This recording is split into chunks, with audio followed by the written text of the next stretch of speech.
제가 처음 주식을 시작할 때의 경험담입니다. 무슨 말부터 해야 할지 잘 모르겠습니다. 저는 지금도 성공의 길로 가려는 연속성상에 있다라고 생각합니다. 뭐든지 목표가 있어야 크게 될 수 있듯이 저는 항상 목표를 가지고 열심히 하는 스타일입니다. 그런데 그 목표가 시간이 흐르면 흐를수록 현실에 맞게 변하더라고요.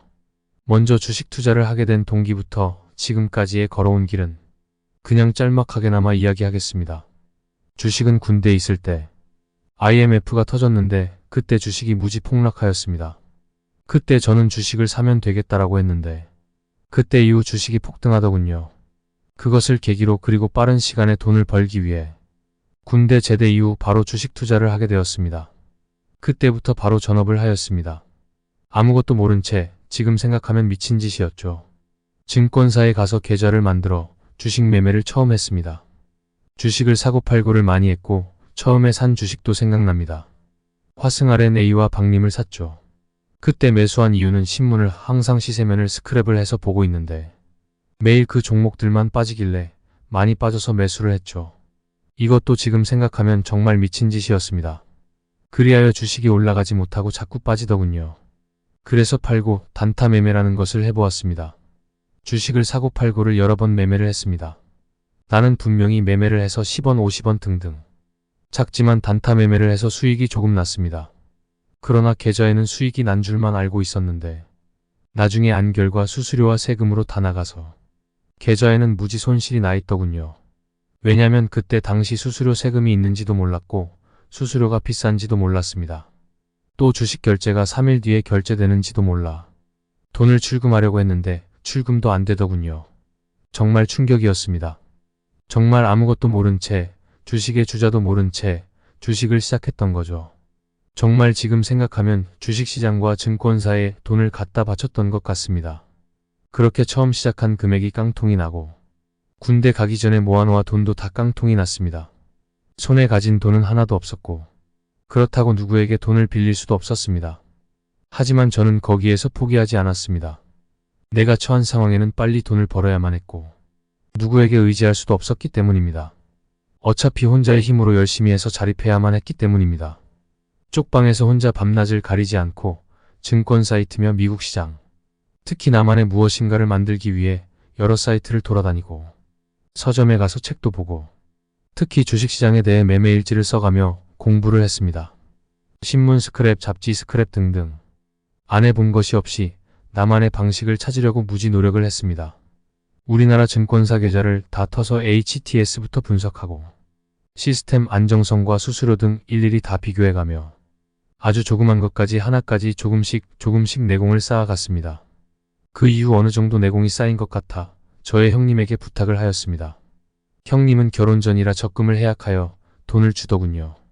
한번 믿어볼 테니 그 전보다 더 열심히 하라고 하더군요.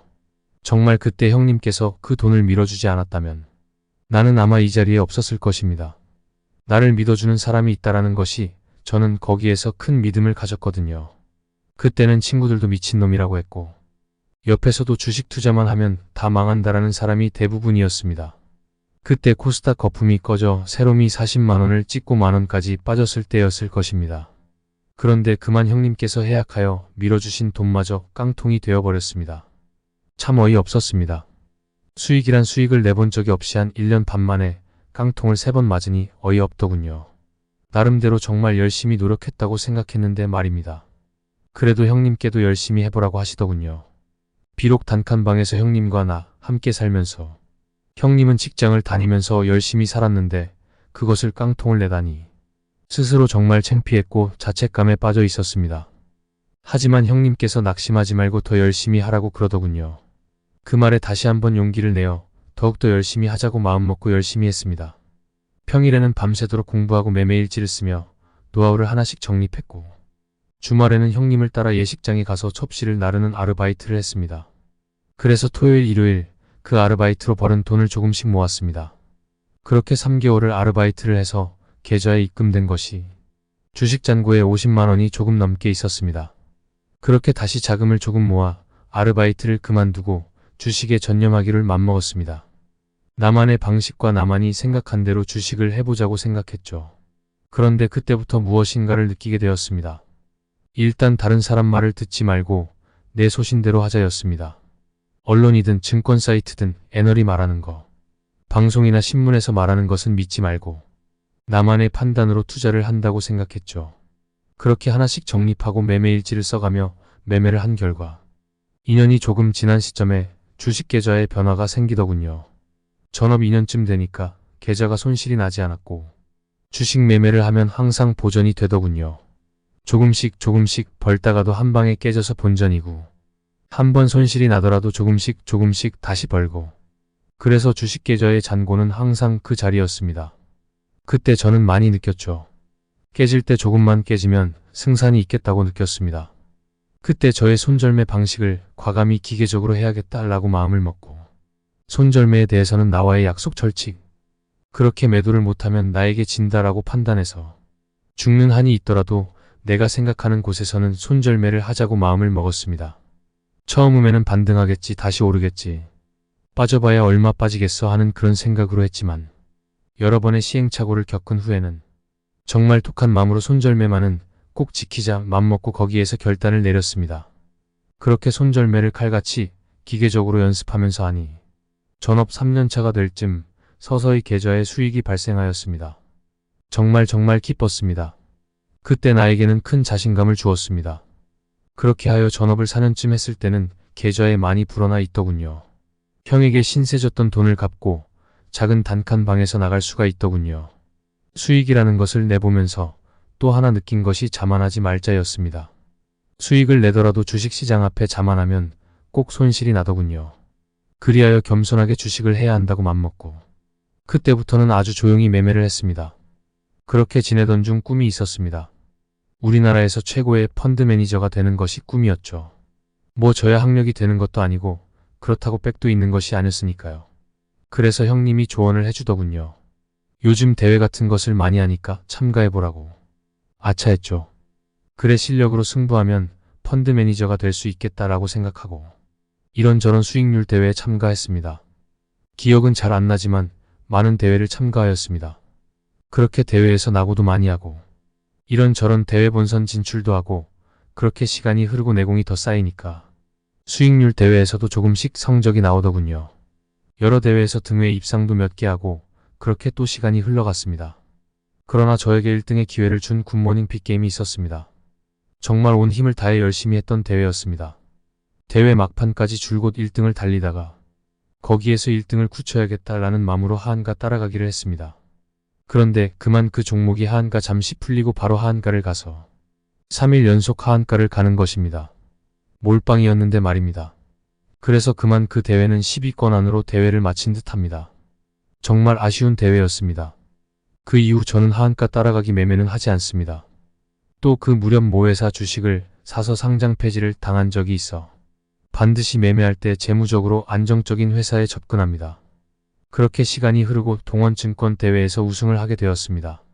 수익률이 작아 그렇게 큰 호응을 받지 못했지만 저는 우승에 만족하였습니다. 그때 당시는 하나증권 수익률 대회가 가장 큰 대회였으니까요. 그렇게 시간이 또 흐른 뒤 수익률 대회에서 2000%, 4000%를 올렸던 사람들이 다 조작이었다라는 이야기가 방송에서 나오더군요. 정말 웃겼습니다. 난 아무것도 모르고 열심히 했었는데 그렇게 그런 사건이 있던 중 형님께서 부랴부랴 전화가 왔습니다. 동양증권의 대회 3등 안에 들면 동양증권에 입사 가능하다고 말합니다. 그때 저는 제 꿈을 이룰 수 있는 기회가 왔다라고 생각했죠. 그래서 그 전화를 받은 즉시 계좌를 개설하고 돈을 입금한 후 거기에 온 힘을 쏟아부었습니다. 운이 많이 있었고 나에게는 잊을 수 없는 대회가 되었지요. 대회 3개월이었지만 종료시까지는 한 달을 남겨둔 상황이었고 명절이 들어가 있어 실질적으로 3주일 정도가 있었으니까요. 그래서 단기간에 수익을 올리기 위해 무리수를 두면서 단타라는 매매를 죽어라 했습니다. 회전율이 84,000%였으니까 아마 840번을 매매한 것이죠.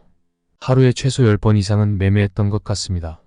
항상 풀미수 몰빵으로 매매를 했고 이런 단기 게임에서는 이런 승부수가 필요하기 때문이죠. 언제나 저는 승부사 기질이 좀 있었던 것 같습니다. 미적미적하지 않고 과감성이 좀 있어서. 근데 그때 감이 무지 좋았습니다. 손절매를 지키면서 사기만 하면 다 5% 이상씩 먹어 들어갔던 거죠. 정말 운도 많이 따랐고 감히 내가 주식을 하면서 최고조로 올랐던 때였던 것 같습니다. 그래서 3주일에 909% 나왔습니다. 참 지금 생각하면 대단하죠. 지금 다시 그런 수익을 내라고 하면 아마 쉽게 못 낼 것입니다. 또 그렇게 909%의 수익을 낼 수 있었던 또 하나의 운이 따랐기 때문입니다. 그때 태극기 휘날리며가 무지 흥행을 하던 때 내가 그때 미리 점 찍어둔 MK버팔로를 상장하여 물량을 줄 때 매수하여 상한가 3번을 먹었기 때문이죠. 그렇게 일부는 상한가를 먹어가며 수익이 나고 단타의 감은 최고조로 좋아 단타는 단타대로 수익이 많이 나서 최종적으로 3주일에 909%의 수익을 냈던 것입니다. 그때 당시만 해도 부정적으로 대회에 1등 한 사람들이 이슈가 돼서 저의 수익률은 증권가에서는 대단했습니다. 온 힘을 다했던 대회였기에 저에게는 너무도 즐거웠고 잊을 수 없는 대회였죠. 그렇게 1등을 하니 방송이며 신문 등에서 취재하자, 책을 쓰자 등등. 아무튼 난 아무것도 아니라고 생각했는데 옆에서 놔두지를 않더군요. 그러나 그때 목표는 최고의 펀드 매니저가 되는 것이 꿈이었죠. 그래서 되도록이면 언론에 나가는 것을 자제하며 책도 나중을 기약하며 다 미루었고 펀드 매니저 길로 가기 위해 회원 3,000명을 거느렸던 동호회도 접었죠. 그렇게 동양증권 사장님과 면담 후 동양증권 펀드 매니저로 입사하게 되었습니다. 입사 전 당시 주위에 있는 사람들과 동호회분들에게 매매 방식 5개 정도를 오픈하고 입사를 했었죠. 지금도 그런 매매 방식으로 수익을 내는 사람들도 있고 그것을 이용하여 대회에 입상한 사람도 있지만 지금 만나보면 그런 분들이 항상 그런 매매 방식만 고집하여 안 되더군요. 시대에 맞게 변형을 못 시키고 있더라고요. 항상 시대에 맞게 매매 방식도 변경을 시켜야 하는데 그것을 하지 못하는 개인 투자가분들이나 주위 사람들을 보면 아쉽습니다. 말이 이상한 대로 흘러가네요. 그렇게 하여 펀드 매니저의 길을 가게 되었습니다. 그런데 옆에서는 우려 섞인 목소리가 있었죠. 왜 수익률 대회의 우승은 언론을 통해 조작되었다라는 것이 증권회사에서도 다 알고 있었기 때문이었죠. 약간은 이상한 눈으로 볼 수 있었던 게 사실이었습니다. 하지만 굴하지 않고 내 실력을 보이겠다라고 맘먹었죠. 난 떳떳했고 다 검증을 해서 동양증권에서 입사를 시킨 거니까 저는 어찌 보면 그런 일이 터진 것이 잘된 거라 생각했죠. 솔직히 보면 그렇게 수익을 내면 당연히 증권회사에서 스카웃을 할 텐데 그동안 우승자들이 증권회사에서 자산을 왜 운영 못할까 하는 생각을 가지고 있었거든요. 증권계통에서 나같이 실전 투자에서 우승하여 입사하여 자산운용부에 운용하는 사례는 한 번도 없다라고 하더라고요. 다 어디 지점으로 보내지 실질적으로 회사의 자산을 운용하는 부서에는 안 보낸다고. 그렇게 다른 사람들의 불언반 염려반으로 동양증권의 자산운용부에 입사를 했습니다. 증권가에서는 정말 그놈이 잘할 수 있을까 하는 그런 이야기가 조금씩 들리곤 했죠. 밖에서 작은 종목으로 단타 치는 놈이 무슨 펀드를 어떻게 매매해. 특히 다 대형주로 매매를 해야 하는데 하고 약간의 우려를 많이 했죠. 아마 3개월도 못하고 잘릴 거야 하는 사람도 있더군요. 그렇게 우려 속에 입사 후 난 다시 맘가짐을 새롭게 하여 나의 꿈을 실현할 수 있을 거란 기대로 입사하였습니다. 열심히 펀드 성격에 맞게 매매 방식이나 매매 철칙도 수정하였고 그곳에서 열심히 배우면서 하겠다 생각했습니다. 어찌 보면 자산운용부에 있었는데 소수 인원의 사원이 한 명도 없더군요. 왜냐면 증권사의 핵심부는 사원이 입사하는 데가 아니라 지점에서 많은 경력을 쌓고 올라오는 데가 자산운용부라더군요. 나중에 알고 보니 저는 상당한 특혜를 받고 그곳 부서에서 운용을 했던 거더라고요. 그렇게 그곳에서 운용을 시작하게 되었습니다. 처음 한 달간은 무지 버벅댔죠. 적응도 안 되고 시스템도 안 맞고. 그런데 웃긴 것이 운용을 하는 부서는 실적이 안 나오면 바로 아웃이라는 것을 알았습니다. 내가 못하면 아웃이라는 것이죠. 그래서 저는 약간 펀드 성격과 다르게 저만의 펀드 매매를 개발했던 거죠. 그렇게 거기에 맞는 매매 방식으로 제가 퇴사 전까지 평잔 대비 1년은 126%를 냈고 2년째는 119%를 냈습니다. 어찌 보면 그렇게 큰 수익은 아닙니다. 몇백억 단위로 운영한 것이 아니라 몇십억으로 운영한 것이기 때문이죠. 몇천억을 운영하는 매니저가 보면 웃을 수도 있죠. 아무튼 그렇게 2년 반 정도를 동양증권에서 지내고 느낀 것이 있었습니다. 그곳에서 줄곧 내가 운용을 하면서 최고로 올라갈 수 있는 곳이 어디일까? 내가 운용할 수 있는 한도는 어느 정도일까? 등등 많은 것을 생각했죠. 그 결과 제도권이라는 곳에서도 내 꿈을 다 펼치질 못하겠다라는 것이죠. 그렇게 큰 맘을 먹고 다시 개인 투자가로 되돌아왔습니다. 어떻게 보면 그렇게 안정적이고 연봉 많이 주는 데를 왜 나오냐는 그런 말을 하시는 분들이 있습니다. 누구나 목표는 다르듯이 저는 제 길이 아니라면 빠른 결정을 내리죠. 동양증권을 떠나면서 눈시울이 조금 붉어지더군요. 저를 아껴주시고 믿어주신 저희 팀장님과 거기 같이 근무했던 직원들에게 제 꿈을 위해 한 식구처럼 그렇게 지내던 분들과 연락은 하지만 헤어진다라는 것이 무지 아쉬웠습니다. 제가 거기에 있으면서 무지 존경하고 많은 것을 배웠지만 특히 아주 큰 것을 배운 것이 있습니다. 동양증권의 주식운용팀장님께 많이 배웠습니다. 지금 주식시장에서 제가 제일 존경하는 분이죠. 항상 시장에서 겸손하고 건방 떨지 말라.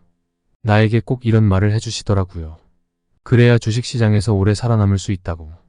나 또한 그 팀장님의 경력을 알기에 곁에 있으면서 많은 것을 배웠고 느꼈습니다. 정말 훌륭한 분이시죠.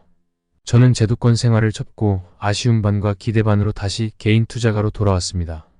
2년 반 동안 제도권 생활도 무지 재미있었고 나에게 잊을 수 없는 경험이었고 제도권에서 알고 지낸 많은 분들이 있어서 저에게는 그것이 큰 재산입니다.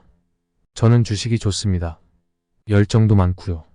항상 즐겁게 즐기면서 투자를 합니다. 또 사회의 소외계층을 도와가며 살고 싶습니다. 저는 제가 받은 상금은 불우이웃을 돕는 데 사용했습니다. 미친 짓이라고 하는 사람도 있고 젊은 사람이 생각이 남다르다고 하는 분들도 있죠. 항상 내가 가는 길에 동반자도 있고 적도 있다라고 봅니다. 누가 그러더군요. 큰일을 하기 위해서는 그런 적을 품어야 한다고. 말이 참 이상하게 흘러가네요. 제가 글 쓰는 재주가 없고 맞춤법도 많이 틀립니다. 주식은 참 어렵고도 힘이 들어요. 다른 사람들은 저보고 고수라고 하는데 저도 솔직히 고수가 아닙니다. 고수하수는 현재 상태에 없습니다. 앞으로 많이 버는 사람이 고수이고 손실을 내는 사람은 하수입니다. 많은 분들이 돈 많이 버는 방법이 궁금하실 겁니다. 그것은 열심히 자기 내공을 쌓는 것입니다. 준비되는 자에게 기회는 오는 것이며 이승엽의 모자에는 진정한 노력은 결코 등을 돌리지 않는다 라고 써 있습니다.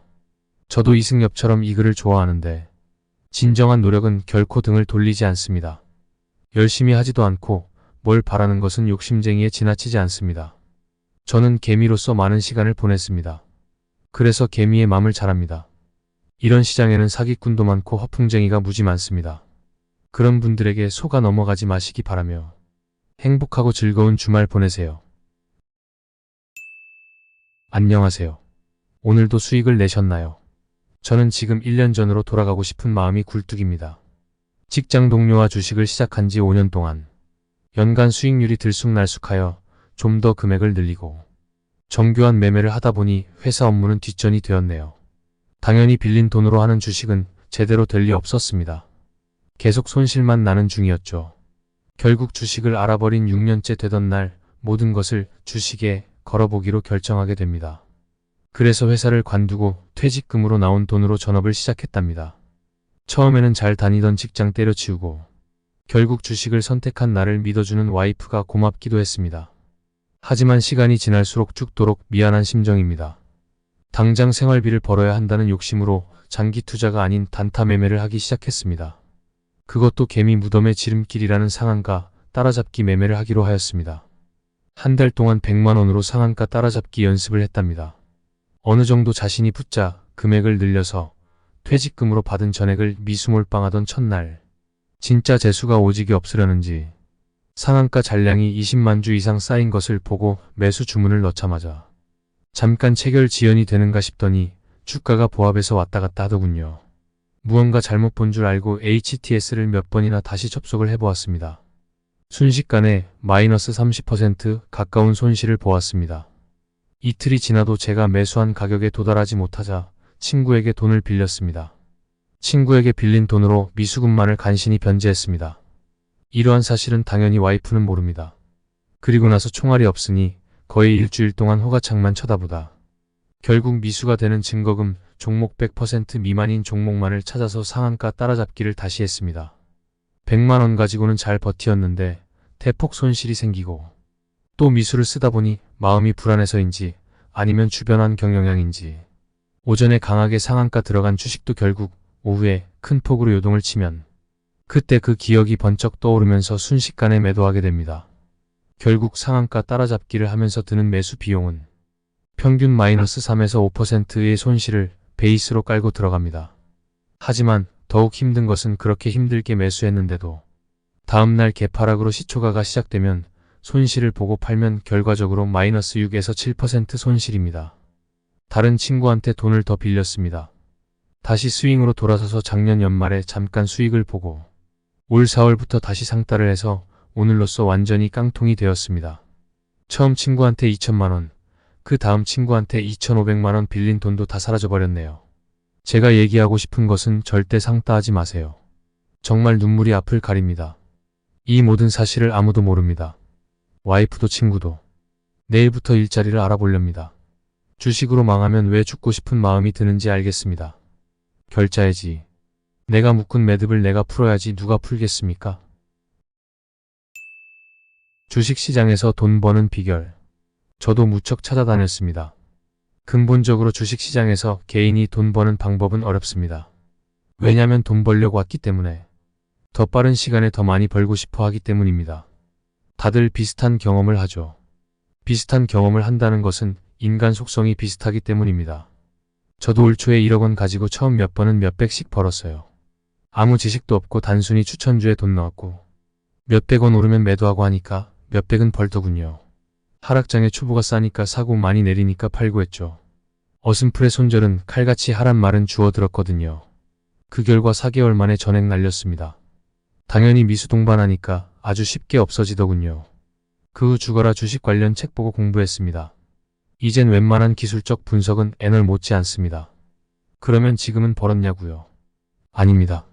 손실을 봤으니 급등주만 찾게 됩디다.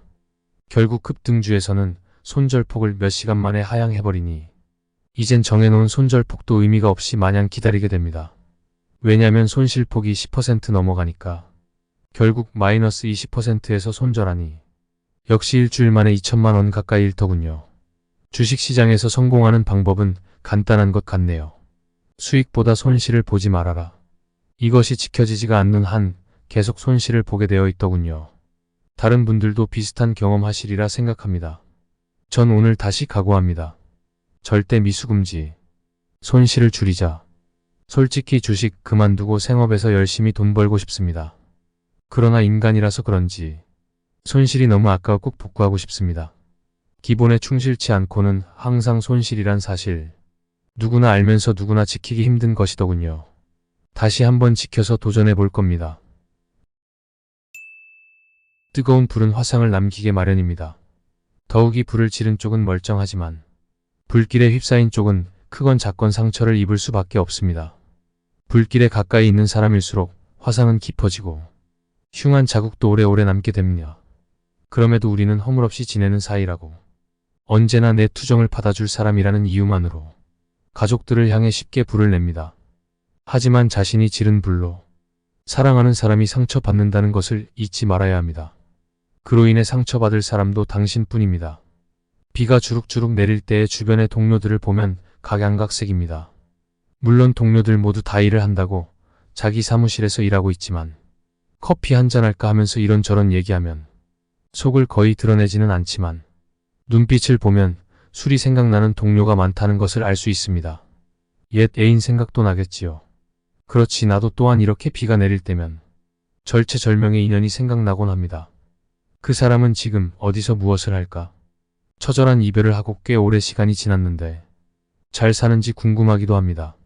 하지만 이럴 때일수록 집에 가서 학원에서 고생하고 온 애들 다독거려주고 집에 청소도 좀 하고 설거지도 하는 것 좋습니다. 혹자는 말합니다. 남자가 무슨 설거지를 해 쪽팔리게.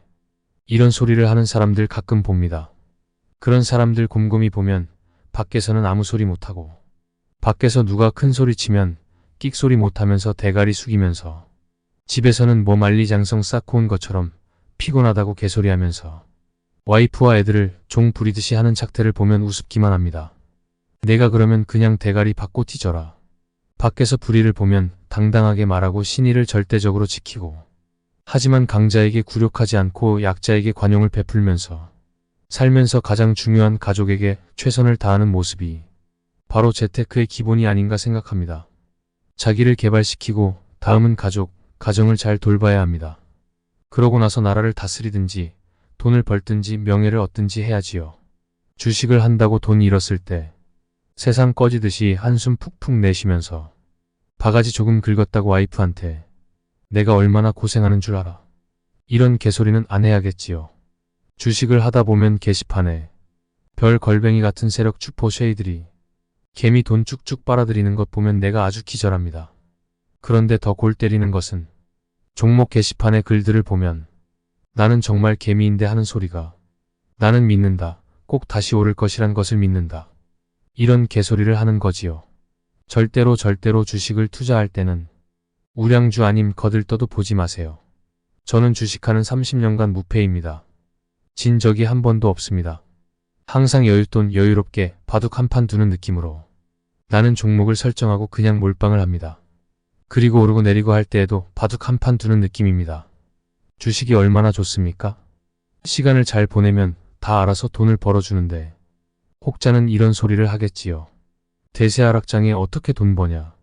갑자기 실적이 떨어져서 적자를 보면 주가는 떨어지는데 어떻게 돈을 버냐고요. 갑자기 경영진에 문제가 생기면 그때는 어쩌냐 등등의 소리를 할 수 있습니다. 물론 재수가 없어서 그럴 수 있지만 그렇기 때문에 공부를 쭉쭉 해야 합니다. 많은 종목 말고 몇 종목을 집중적으로 연구하고 또 연구하고 공부를 해야 합니다. 물론 갑자기 다른 나라에 전쟁이 나고 북한에서 핵폭탄 실험 발사하고 이런 것은 예측하기 힘든 일이고 예측할 수도 없지요. 하지만 이런 악재가 생겨도 회복이 빠르게 될 수도 있습니다. 그래서 여유자금으로 시간을 묻어야 합니다. 여유자금이 없어요라는 소리는 하지 마세요. 단돈 10만 원이라도 여유자금이 있으면 우량주 1, 2주는 살 수 있지요. 많은 돈을 투자해야만 성공하는 것이 아닙니다. 아직 20대, 30대라면 지그시 기다림으로 돈 버는 법을 배워야 합니다. 그렇지 않고 급등주, 작전주에 들락날락했다간 그냥 죽는 겁니다. 걸뱅이 세력들이나 주포, 기관들이 어떤 놈들인데 절대로 작전주는 들락날락하지 마세요. 남들이 주식으로 대박쳐서 10배, 20배 벌었다는 소리를 들어도 그냥 겉으로 축하하고 마세요. 절대 부러워하시면 안 됩니다. 나도 그 작전주 들어가서 한 건 하는 건데 대출 최고로 받아서 5억이 50억 되면 렉서스 타고 이런 개같은 생각을 하는 젊은 사람은 그냥 대가리 박으셔야 합니다. 느긋함을 터득하지 못하면 절대로 주식판에서 이길 수가 없습니다. 부안해동에서 5%만 내려가도 기관들, 걸뱅이 같은 애널들이 만든 손절이란 말에 의해 팔게 됩니다. 저는 내 사전에 손절이란 없습니다. 공부 열심히 하고 투자해서 왜 손실을 보고 파나요? 증권가 애널들이나 기관 지라시들이 내는 신문 기사들은 반대로 하면 됩니다. 저는 애널들과 기관 지라시들을 걸뱅이라고 표현했는데 사실입니다. 회사에 작은 회사까지 들붙어서 술 얻어쳐먹고 기사 써주고 아주 과간이 아닙니다. 걸뱅이 같은 쉐이들, 걸뱅이들 글은 반대로 하면 대략 맞습니다. 좋은 기사 나오면 매도하면 됩니다. 악재 기사는 그렇다고 해서 매수하진 않습니다. 여하튼 좋은 기사 나오면 나는 매도합니다. 절대로 그때 추가 매수 등등은 없습니다. 기사 나올 때까지 시간이 많기 때문에 대가리 빠른 쉐이들은 벌써 이득 다 챙기고 있기 때문입니다. 이런 내용들 주식을 조금이라도 하신 분들은 경험으로 다들 아는 내용이라 생각되네요. 하지만 이런 단순하고 명료한 사실을 이행 못하면서 무슨 주식으로 돈을 벌 생각을 한단 말입니까? 절대로 소위 말하는 세력, 주포, 기관, 외인에게 돈 뺏기지 않기 위해선 종목을 열심히 공부하고 설령 50%가 떨어져도 기다리면서 수익을 내면 자신감이 생기게 됩니다. 안 한 투자하면 되는구나. 느긋이 기다리니 때가 오는구나. 이런 자신감을 가지고 나면 국제 정세 그리고 투자하고픈 회사의 투자, 타이밍 등등이 눈에 들어오게 됩니다. 세상에 공짜란 없습니다. 공짜 뒤엔 항상 보이지 않는 조건이 따르지요. 설령 작전주에 초대박을 먹더라도 그런 사람을 유심히 보면 생활이 피폐화되고 돈이 돈으로 안 보여 돈 지랄하면서 인생 쫑나는 경우는 주식판에서 많이 보아왔을 겁니다. 내 친구 중에도 벤처 하나 만들어서 당시에 엄청난 돈을 벌었지요. 좋은 집도 사고 아파트 몇 채 더 사고 주말마다 자기 집들에서 와인 파티하고 BMW, 벤츠 아주 골고루 타고 댕기고 소위 말해서 돈질 다 하더군요. 지금 쪽박 차서 연락도 안 됩니다. 한 방 하다가 한 방에 뒤지는 수가 있습니다. 결론은 주식은 도박하는 게 아닙니다. 잠시 주가가 이상한 이유로 떨어져 있는 종목에 내 피 같은 돈을 급조해줘서 더 성장하라고 미천을 대주는 것이 주식입니다. 졸부나 갑자기 부자된 걸뱅이들 말고 진정한 부자들은 대부분 느긋하게 기다림을 터득한 사람들입니다.